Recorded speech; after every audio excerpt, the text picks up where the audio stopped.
Shalom jemaat yang dikasihi Tuhan Yesus. Sungguh kita bersyukur atas tangan Tuhan yang senantiasa memegang dan memimpin hidup kita, hingga kita disertainya. Bapak, Ibu, dan saudara sekalian, setiap orang Kristen diutus untuk dapat menjalani kehidupan yang sesuai dengan kehendak Tuhan. Namun bagaimana menjalani kehidupan yang sesuai dengan kehendak Tuhan jika tidak beribadah padanya dengan sungguh-sungguh? Mari dengan sungguhan hati kita puji namanya dan setia menyembah Tuhan karena kasih-Nya yang tak terhingga. Mari jemaat Tuhan, kita bangkit berdiri, kita sambut Sang Raja dengan diiringi pujian dari PKJ 55 ayat 1 dan 4. Hai puji namanya.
Mari kita khususkan dan kuduskan ibadah minggu hari ini dengan pengakuan pertolongan kita adalah di dalam nama Tuhan yang menjadikan langit dan bumi, yang kasih setianya kekal selama-lamanya.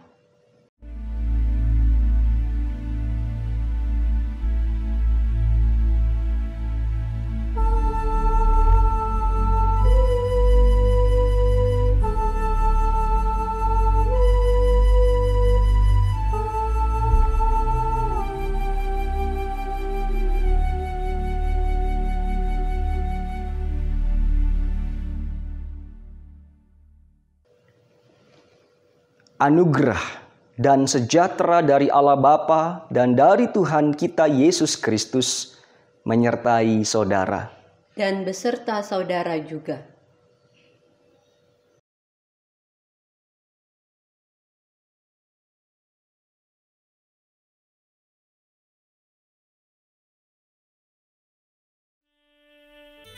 Di hadapan Tuhan tidak ada yang tersembunyi. Semua nampak jelas. Karena itu dengan penuh kerendahan hati, mari membuka jiwa kita untuk Tuhan, mengaku dosa dan memohon pengampunan daripadanya. Mari kita berdoa. Bapa yang penuh kasih, saat ini kami datang kembali kepadamu ya Bapa, dengan penuh penyesalan dan dengan penuh rasa bersalah akan segala dosa-dosa yang telah kami perbuat. Kami mohon kepadamu ya Bapa, kiranya dengan penuh kasih rahmat-Mu, Engkau mengampuni segala dosa-dosa kami. Terima kasih Bapa, untuk segala belas kasihan-Mu pada kami. Dalam nama Tuhan Yesus Kristus, haleluya, amin.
Saudara-saudaraku, bagi kita yang dengan tulus dan ikhlas telah mengaku dosa-dosa kita di hadapan Tuhan, mari kita menerima berita anugerah yang terdapat dalam Mazmur 32 ayat pertama dan kedua.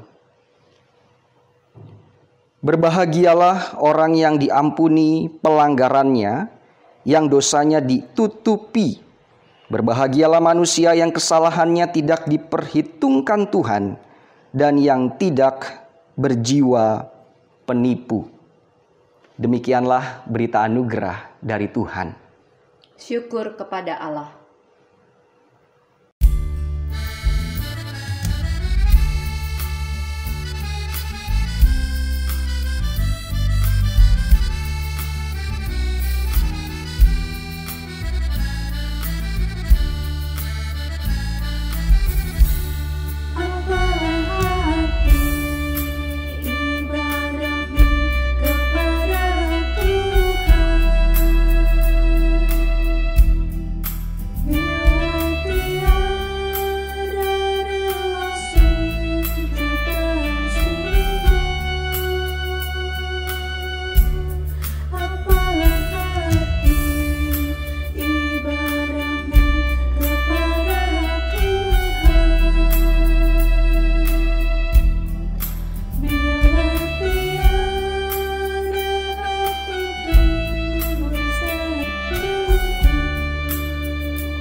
Kita bersatu dalam doa. Membaca, mendengar, merenungkan, dan melakukan firman Tuhan. Keempat hal ini tidak bisa dilepaskan ketika kami terus memberlakukan firman Tuhan setiap hari. Kami patut membacanya, kami patut juga mendengarkannya dengan seksama. Dan setiap hari kami merenungkannya, dan bahkan kami harus melakukannya. Oleh karena itu ya Bapa, mampukanlah kami pada hari ini, pada saat ini, untuk kami dibantu oleh Roh Kudus, sehingga sabdamu ini dapat kami dengarkan, dapat kami pahami, dapat kami renungkan, dan kami pun dengan kesungguhan menjalaninya. Berfirmanlah ya Bapa, kami siap untuk mendengarkannya, hanya dalam nama Tuhan kami, Yesus Kristus. Amin. Sama-sama kita buka firman Tuhan melalui Injil Markus pasalnya yang ke-7 ayat 1 sampai 8, dilanjutkan ayat 14 dan 15, dan dilanjutkan kembali ayat 21 sampai 23. Begini bunyi firman-Nya. Pada suatu kali serombongan orang Farisi dan beberapa ahli Taurat dari Yerusalem datang menemui Yesus.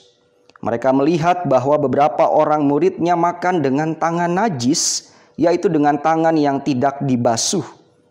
Sebab orang-orang Farisi seperti orang-orang Yahudi lainnya tidak makan kalau tidak melakukan pembasuhan tangan lebih dulu, karena mereka berpegang pada adat istiadat nenek moyang mereka. Dan kalau pulang dari pasar, mereka juga tidak makan kalau tidak lebih dahulu membersihkan dirinya. Banyak warisan lain lagi yang mereka pegang, umpamanya hal mencuci cawan, kendi, dan perkakas-perkakas tembaga.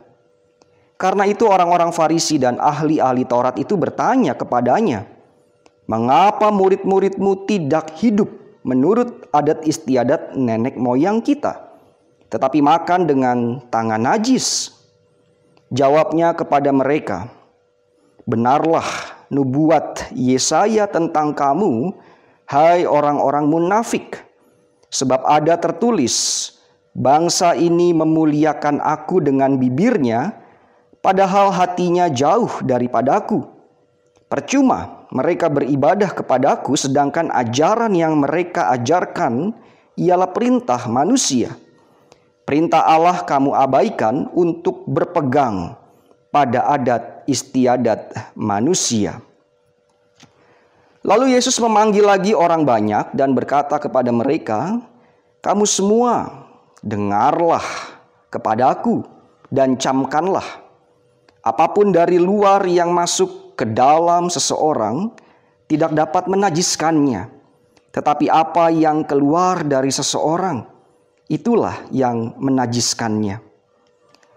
Sebab dari hati orang timbul segala pikiran jahat, percabulan, pencurian, pembunuhan, perzinahan, keserakahan, kejahatan, kelicikan, hawa nafsu, iri hati, hujat, kesombongan, kebebalan. Semua hal-hal jahat ini timbul dari dalam dan menajiskan orang." Berbahagialah kepada setiap kita yang mendengarkan, merenungkan, memelihara, dan melakukan firman Tuhan. Haleluya.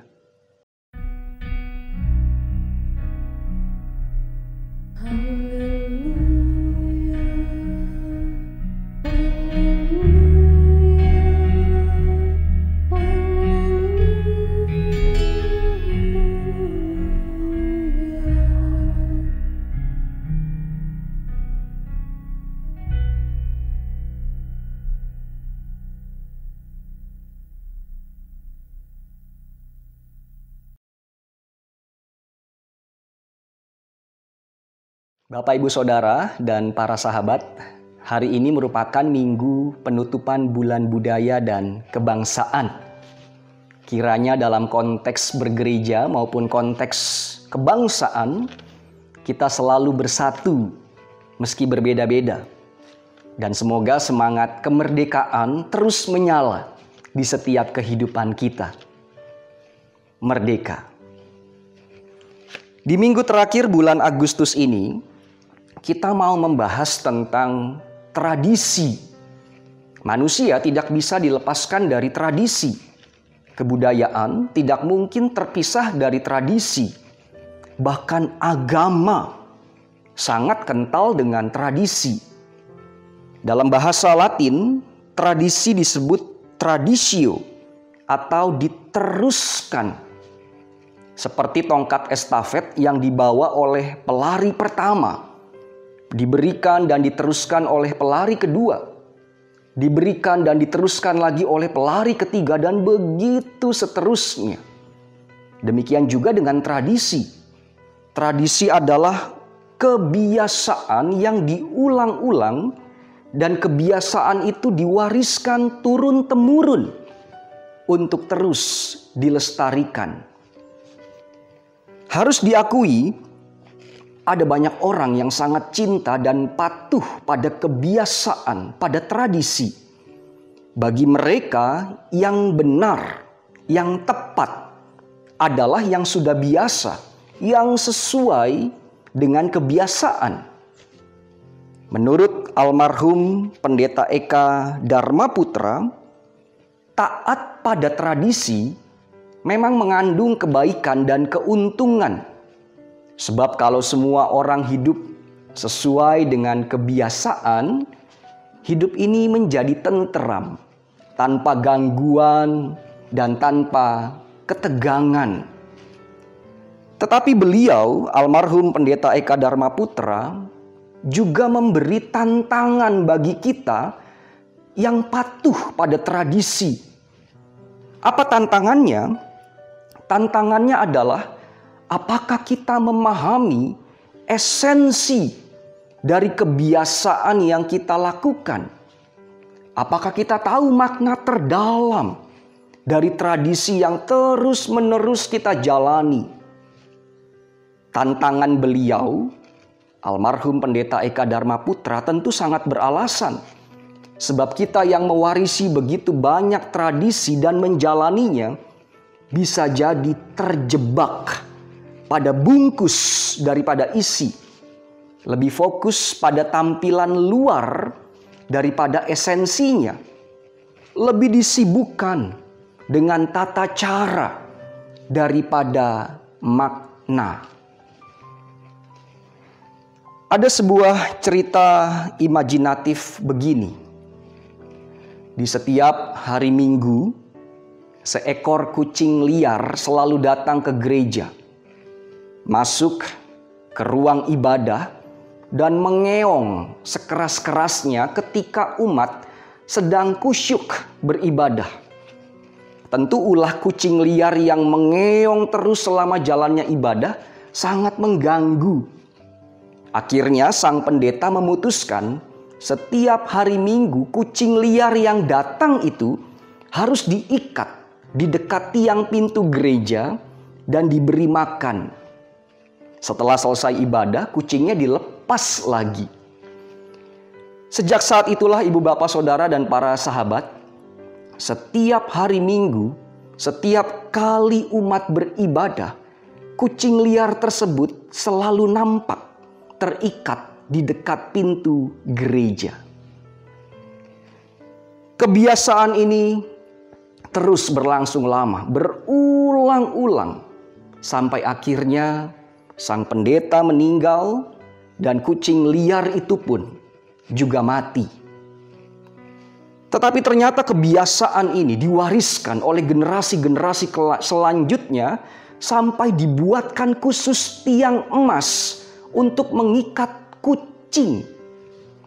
Setiap hari Minggu, pendeta-pendeta berikutnya selalu mencari kucing liar di luar gereja untuk dibawa ke gereja, diikat di tiang emas dekat pintu gereja, dan diberi makan.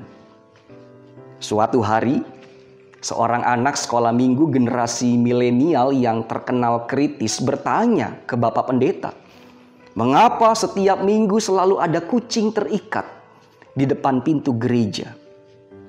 Dengan percaya diri dan berwibawa, pendeta itu kemudian menjawab, inilah kekasan gereja kita.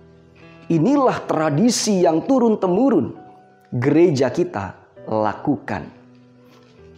Padahal kalau ditelusuri akar sejarahnya, pendeta pertama mengikat kucing ya karena memang ada kucing liar yang selalu datang ke gereja setiap minggu mengganggu peribadahan.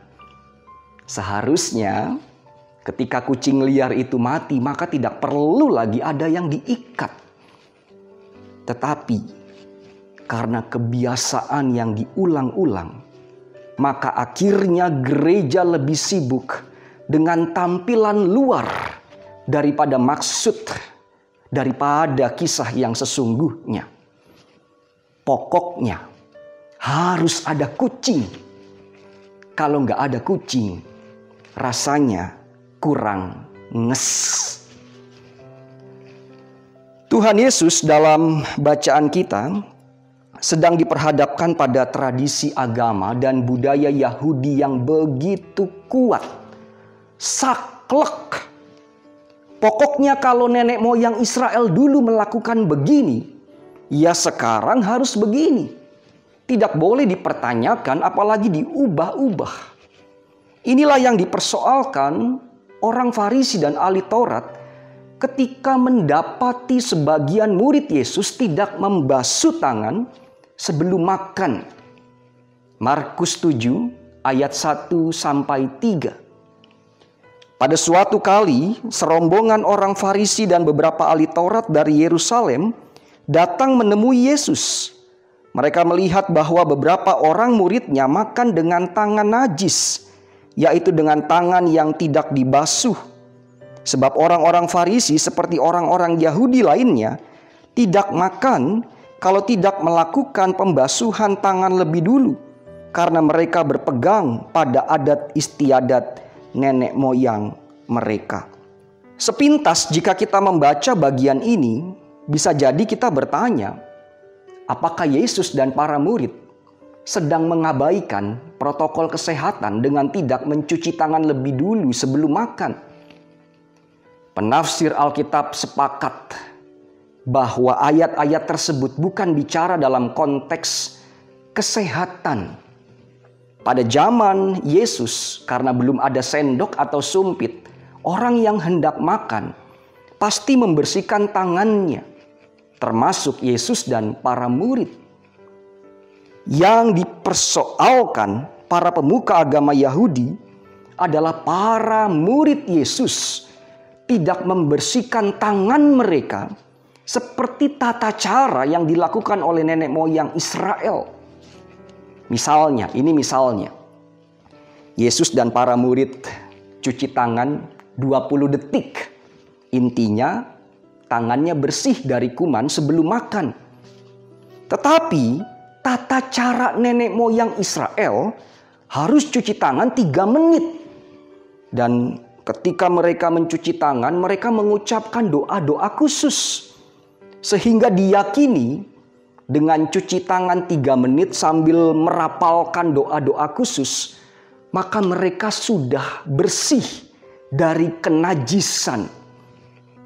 Dengan cuci tangan seperti tata cara tersebut, para pemuka agama merasa suci dan murni. Jika ada orang yang tidak cuci tangan seperti tata cara yang sudah diatur, maka tangan orang itu adalah tangan yang najis. Ketika tangan yang najis itu memegang makanan, makanan pun menjadi najis. Dan saat makanan itu masuk ke dalam tubuh, maka tubuh pun menjadi najis. Sekali lagi, ini bukan bicara tentang kesehatan. Ini bicara tentang kemurnian menurut pandangan agama Yahudi. Para pemuka agama Yahudi menuding Yesus dan para murid tidak murni alias najis. Apalagi kita tahu bersama, Yesus sering bersentuhan dengan orang sakit, orang lumpuh, orang berdosa, orang yang kerasukan roh jahat, bahkan orang non-Yahudi. Dalam konteks inilah para pemuka agama Yahudi mempertanyakan kemurnian Yesus dan kemurnian para murid Tuhan Yesus. Lalu apa respon Yesus kepada mereka, ibu bapak saudara dan para sahabat? Perlu kita garis bawahi, Yesus tidak anti pada tradisi Yahudi. Yesus tidak mengatakan tidak usah cuci tangan atau tidak usah bersih-bersih. Yesus pun juga tidak mengatakan tinggalkan tradisi nenek moyangmu. Pada bacaan kita, Yesus berfokus untuk menjelaskan makna dari kemurnian. Kemurnian hidup seseorang bukan didapat dari cuci tangan. Kemurnian hidup seseorang bukan dilihat dari jubah agamawi. Kemurnian hidup manusia juga bukan dihitung dari banyaknya kita berdoa, banyaknya kita berpuasa, atau hebatnya kita dalam melayani. Kemurnian bukan soal seringnya kita melakukan tradisi keagamaan atau yang nampak kelihatan. Bagi Tuhan Yesus, kemurnian hidup orang percaya berangkat dari hati. Sudah murnikah hatimu? Saya rajin beribadah, tetapi ternyata hati penuh dengki. Saya rutin persembahan, tapi hati sering menghakimi. Saya rajin pelayanan, tapi hati haus akan pujian. Saya suka membantu orang lain, tapi hati dikuasai kesombongan. Saya gemar melantunkan nama Tuhan, tapi hati penuh dengan kemunafikan. Tuhan Yesus melihat hatimu dan hatiku. Kemurnian dimulai dari hati. Oleh karena itu Tuhan Yesus mengatakan, sebab dari hati orang timbul segala pikiran jahat, percabulan, pencurian, pembunuhan, perzinahan, keserakahan, kejahatan, kelicikan, hawa nafsu, iri hati, hujat, kesombongan, kebebalan. Semua hal-hal jahat ini timbul dari dalam dan menajiskan orang. Jika tema firman Tuhan saat ini ialah hidup yang sungguh beribadah, maka kita diingatkan kembali, ibadah bukan saja seperti yang kita lakukan saat ini. Ibadah juga bukan soal tradisi keagamaan yang rutin dilaksanakan dari votum salam sampai berkat. Ibadah bukan sebatas simbol atau pernak-perniknya. Ibadah yang sesungguhnya adalah ketika hati kita jujur dan tulus sebagaimana yang Tuhan kehendaki. Pada nyanyian kesanggupan yang tadi kita nyanyikan, ibadah sejati jadikanlah persembahan. Ibadah sejati kasihilah sesamamu. Ibadah sejati yang berkenan bagi Tuhan jujur dan tulus, ibadah murni bagi Tuhan. Mari kita bersihkan hati dan mari kita hidupi setiap ibadah kita dengan terus jadi berkat bagi sesama. Amin.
ditata.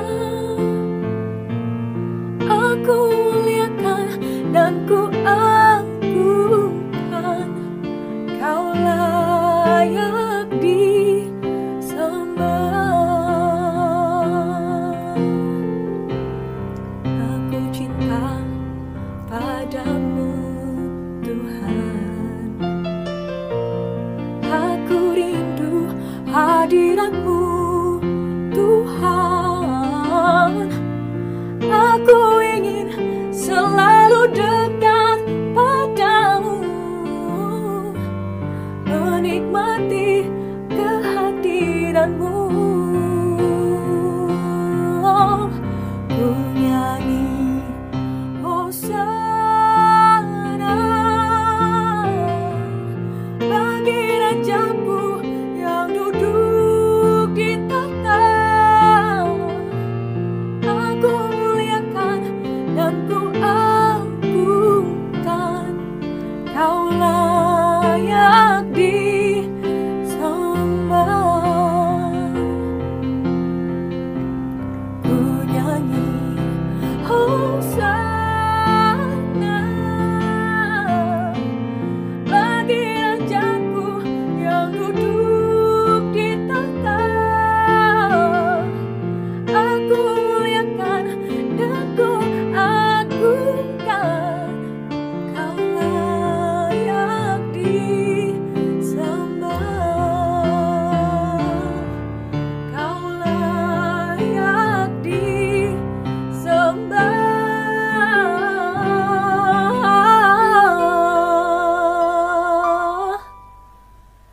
Kau layak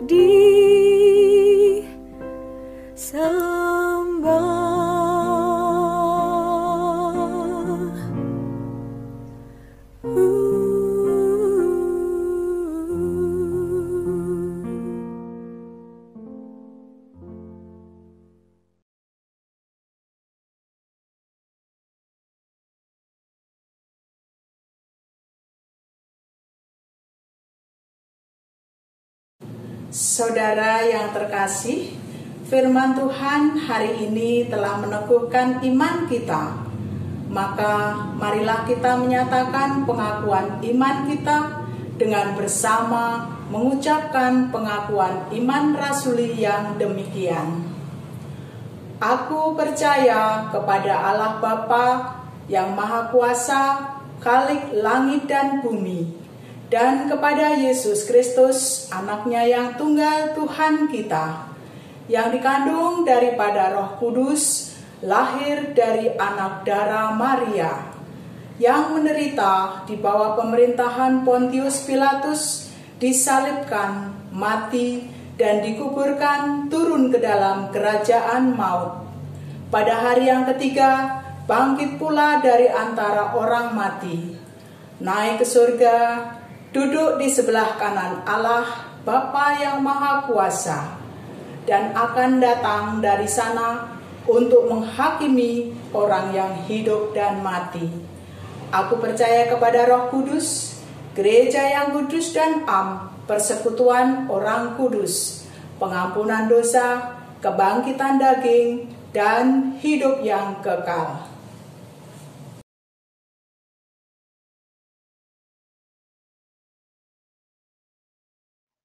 Mari berdoa.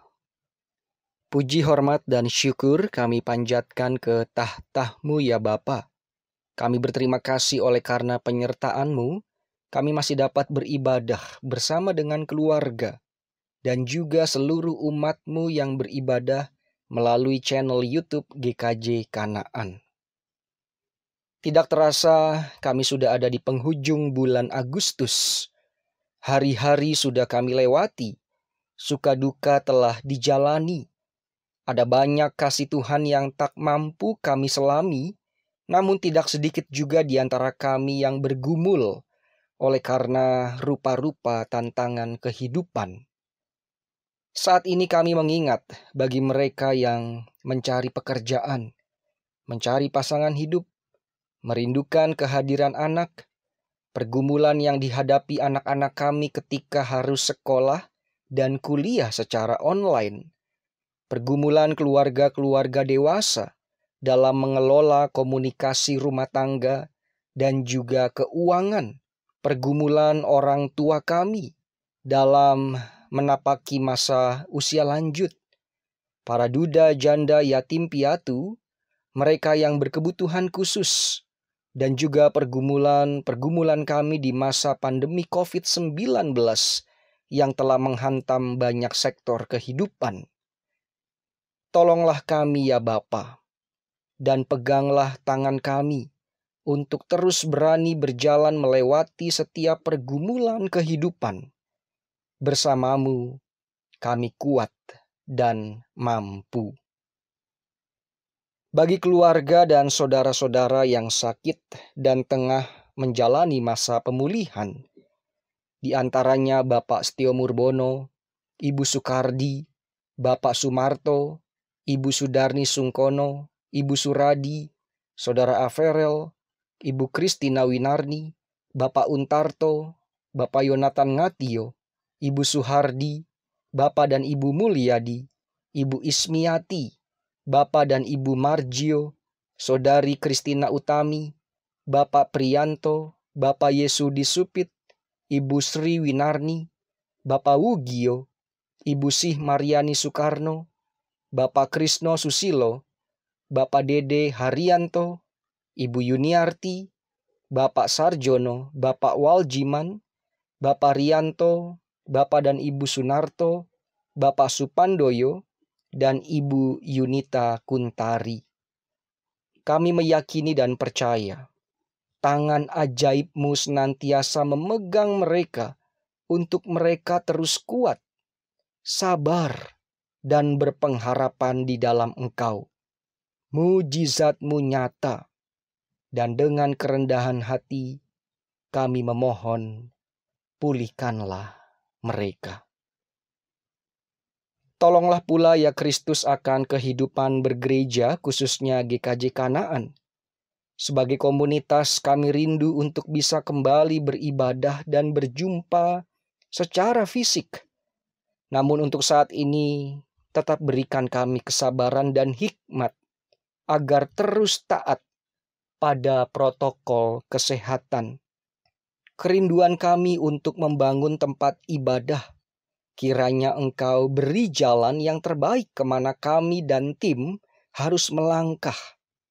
Kami sadar hal ini memang tidak mudah, tetapi di balik semua ini ada rencana Tuhan yang terbaik untuk GKJ Kanaan. Berkatilah setiap pelayan-Mu, majelis, komisi, PMW, panitia dan tim, khususnya panitia bulan budaya dan bulan kebangsaan, yang selama bulan Agustus ini mereka telah bertanggung jawab menyelenggarakan kegiatan demi kegiatan. Teruslah kobarkan semangat pelayanan kami, sehingga GKJ Kanaan terus bersukacita dalam bersaksi. Terakhir kami membawa kehidupan berbangsa dan bernegara. Hikmat-Mu tercurah pada para pemimpin kami. Kasih-Mu mengalir kepada para dokter dan para medis. Dan berkat-Mu menyertai semua elemen bangsa Indonesia. Meski kami berbeda-beda, satukanlah kami untuk terus merajut bangsa ini. Bangsa Indonesia yang tangguh dan semakin bertumbuh. Dalam nama Tuhan kami Yesus Kristus yang telah mengajar, Bapa kami yang di surga, dikuduskanlah nama-Mu, datanglah kerajaan-Mu, jadilah kehendak-Mu di bumi seperti di surga. Berikanlah kami pada hari ini makanan kami yang secukupnya, dan ampunilah kami akan kesalahan kami, seperti kami juga mengampuni orang yang bersalah kepada kami. Dan janganlah membawa kami ke dalam pencobaan, tetapi lepaskanlah kami daripada yang jahat, karena Engkaulah yang mempunyai kerajaan, dan kuasa dan kemuliaan, sampai selama-lamanya. Amin.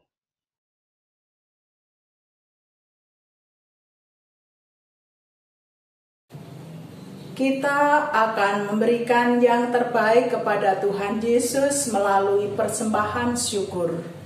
Dan nats yang mendasari persembahan hari ini dari Ulangan 16 ayat 16b sampai 17 yang demikian bunyinya. Janganlah ia menghadap kehadirat Tuhan dengan tangan hampa, tetapi masing-masing dengan sekedar persembahan sesuai dengan berkat yang diberikan kepadamu oleh Tuhan Allahmu. Persembahan yang telah terkumpul dapat diserahkan ke majelis wilayah atau dapat ditransfer ke Bank BNI dengan nomor rekening 074 091 6429 atas nama Gereja Kristen Jawa Kanaan.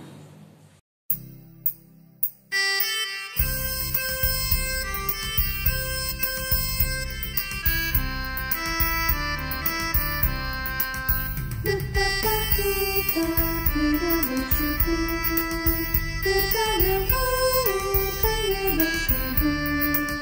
Laut yang luas keringanan mengucapkan dan mengucapkan lembah. Itu semua berkat karunia Allah yang agung dan kuasa. Itu semua berkat karunia Allah yang agung dan kuasa.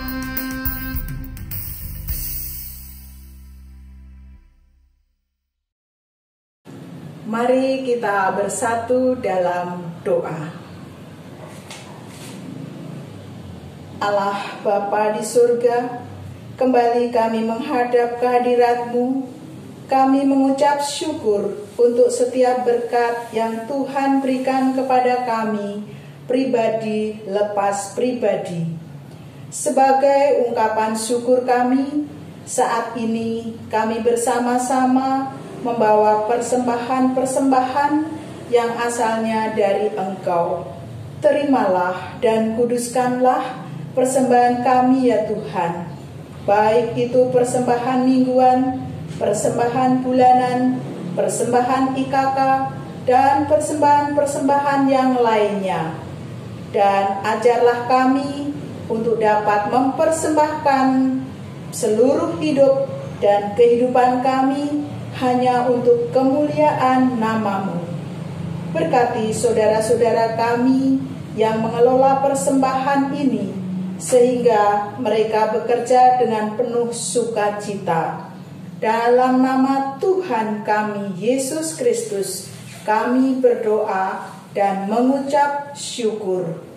Amin.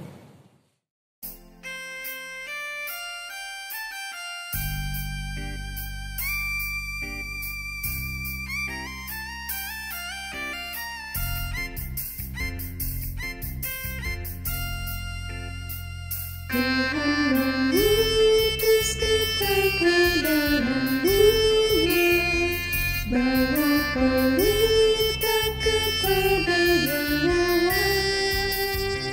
Meski dihina serta dilanda duka, harus melayani dengan sepenuh.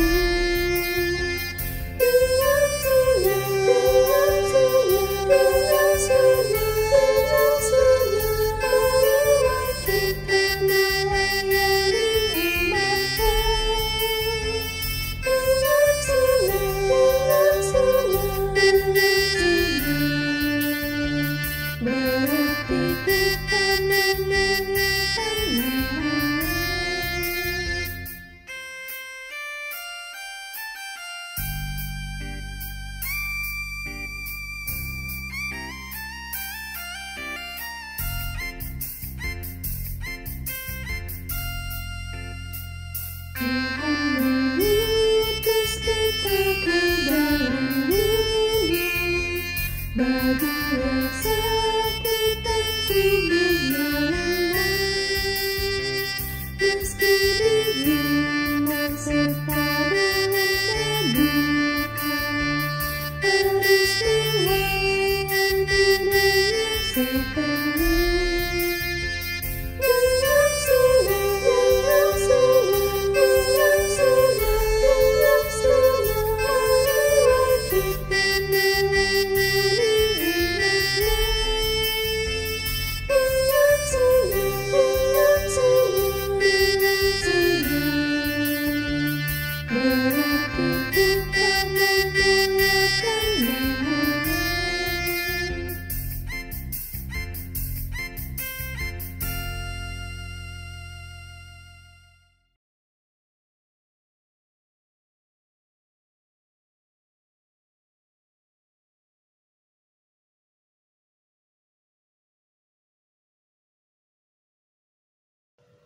Kini, marilah kita mengarahkan hati kepada Tuhan. Kami mengarahkan hati kami kepada Tuhan. Hiduplah dengan hati yang sungguh kepada Tuhan. Mampukanlah kami melakukannya, ya Tuhan. Terpujilah Tuhan. Terpujilah Tuhan, kini dan sepanjang masa. Terimalah berkat-Nya. Tuhan memberkati engkau dan melindungi engkau. Tuhan menyinari engkau dengan wajah-Nya dan memberi engkau kasih karunia. Tuhan menghadapkan wajah-Nya dan memberi engkau damai sejahtera. Amin.